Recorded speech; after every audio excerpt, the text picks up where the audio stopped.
கோலி talk Kollywood news. அமைதியான சங்கத்தை அடிதடி சங்கமா மாத்திட்டாங்க சரத்குமார். தெரிந்த நடிகர் சங்கத்தோட பொதுக்குழுவுல முன்னாள் தலைவர் சரத்குமார், பொதுச் செயலாளர் ராதாரவி ஆகியோர் நிரந்தரமா நீக்கப்பட்டிருக்காங்க. இந்த நிலையில நேத்து ஹைதராபாத்ல இருந்து சென்னை வந்த சரத்குமார் விமான நிலையத்துல நிருபர்களுக்கு பேட்டி கொடுத்தாரு.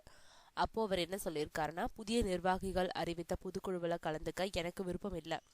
நான் தற்காலிக நீக்கம் செய்யப்பட்டது பத்தி வழக்கு நடந்துட்டு இருக்கு. பொதுக்குழுவோட இடமாற்றத்தை முறைப்படி உறுப்பினர்களுக்கு தெரிவிக்காம நடத்தியிருக்காங்க. இது சங்க விதிப்படி செல்லாது. அடிதடி நடந்திருக்கு, கார் கண்ணாடி உடைக்கப்பட்டிருக்கு. நான் எத்தனையோ பொதுக்குழு நடத்தியிருக்கேன், ஒரு சின்ன சலசலப்பு கூட வந்ததில்ல. அமைதியா இருந்த சங்கத்தை அடிதடி சங்கமா மாத்தினதுதான் இவங்க செஞ்ச சாதனை. என் மேல ஏதாவது ஒரு குற்றச்சாட்டை சொல்லிக்கிட்டு இருக்கிறத வழக்கமா வச்சிட்டு இருக்காங்க.